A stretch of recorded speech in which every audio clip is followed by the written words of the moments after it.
Hello viewers, welcome to my channel. मैं हूं physio Abhijit.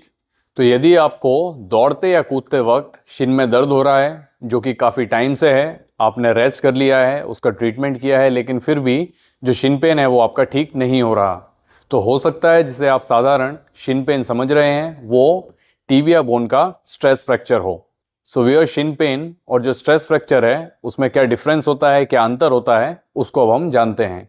So viewers, जो शिन पेन या शिन स्प्लिंट्स है उसमें हमारे पैर के निचले हड्डी में सूजन आ जाती है जहां पर मसल्स अटैच होते हैं। ऐसा तब होता है जब हमारे पैर पर लगातार स्ट्रेस यानी कि दबाव आता है, जैसे कि दौड़ते या कूदते वक्त, और जो हमारा पैर है वो उस दबाव को झेल नहीं पाता, उससे रिकवर नहीं कर पाता। ऐसा तब होता है जब आप अचानक से अपनी ट्रेनिंग में बदलाव करते हैं, जैसे कि अचानक से आप रनिंग का समय बढ़ा दें, डिस्टेंस यानी कि दूरी बढ़ा दें, या फिर तीव्रता यानी कि इंटेंसिटी बढ़ा दें। तो इससे क्या होता है, अचानक जब हमारे पैर पर दबाव आता है तो उसके कारण शिन पेन आपको हो सकता है। इसी तरीके से जो स्ट्रेस फ्रैक्चर है उसमें हमारी जो टिबिया बोन है यानी कि जो पैर की हड्डी है उसमें क्रैक आ जाता है, दरार आ जाती है। इसे हम कहते हैं स्ट्रेस फ्रैक्चर। सो व्यूअर, जो स्ट्रेस फ्रैक्चर है वो भी लगातार बार बार हमारे पैर पर दबाव यानी कि स्ट्रेस आने से होता है, जिससे हमारी जो बोन है वो रिकवर नहीं कर पाती या बोन को रिकवर करने का कम टाइम मिलता है। सो व्यूअर्स, अब हम समझते हैं कि इन दोनों में जो नेचर ऑफ पेन है यानी कि किस तरीके का दर्द दोनों कंडीशंस में आपको देखने को मिलेगा, उसकी अब हम बात करते हैं। सो व्यूअर, जो शिन पेन है उसमें जो दर्द है वो फैला हुआ रहता है और ये जो दर्द है वो वर्कआउट के पहले ज़्यादा होता है। जैसे ही आप वार्म अप करते हैं तो ये पेन कम हो जाता है और फिर वर्कआउट या फिजिकल एक्टिविटी के बाद दोबारा आ जाता है। वहीं स्ट्रेस फ्रैक्चर में दर्द जो है वो एक पॉइंट पर होता है और जो पेशेंट है वो उंगली से इस तरीके से छूकर बता देता है कि इस जगह पर दर्द हो रहा है।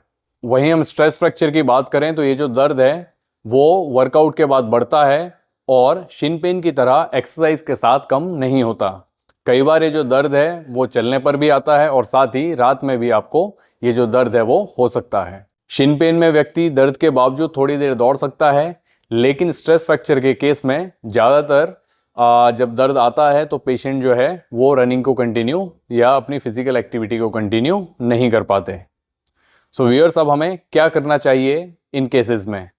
तो यदि आपको शिन पेन जो है काफ़ी टाइम से बना हुआ है और रेस्ट करने पर भी ठीक नहीं हो रहा है, तो ज़रूरी है कि आप एक फिजियोथेरेपिस्ट या डॉक्टर को दिखाएं, जो कि आपकी इस कंडीशन को डायग्नोस करके आपको बता सकते हैं कि ये शिन पेन है या फिर आपको कहीं स्ट्रेस फ्रैक्चर तो नहीं हुआ है। सो व्यूअर, जो फिजियोथेरेपिस्ट हैं वो आपकी हिस्ट्री लेंगे, आपके क्लिनिकल फीचर्स को देखेंगे और साथ ही साथ हो सकता है वो आपको एक्सरे, बोन स्कैन या फिर एमआरआई कराने के लिए कहें, जिससे कंफर्म हो सके कि कहीं आपको स्ट्रेस फ्रैक्चर तो नहीं।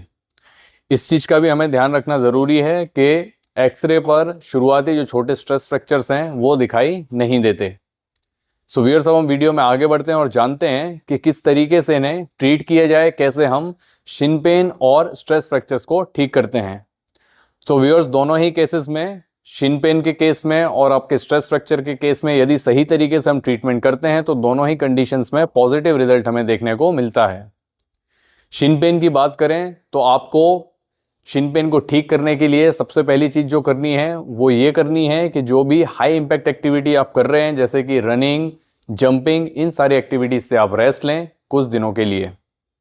इसके अलावा आप आइसिंग कर सकते हैं, बर्फ से सिकाई कर सकते हैं, जिससे दर्द और सूजन कम करने में आपको मदद मिलेगी। डॉक्टर की सलाह लेकर आप एंटी इन्फ्लामेटरी मेडिसिन भी ले सकते हैं।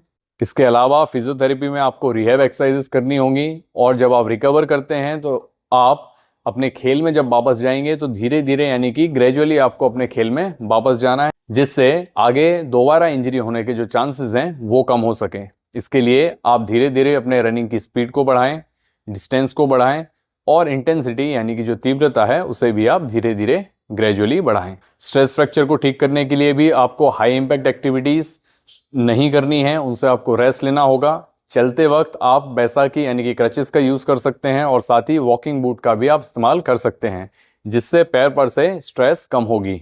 इसके लिए जो रिहैब एक्सरसाइज है, जो रिहैब प्रोग्राम है, वो आपको फिजियोथेरेपिस्ट की गाइडेंस में फॉलो करना पड़ेगा और फिर ठीक होने के बाद धीरे धीरे आप अपने खेल में वापस जा पाएंगे।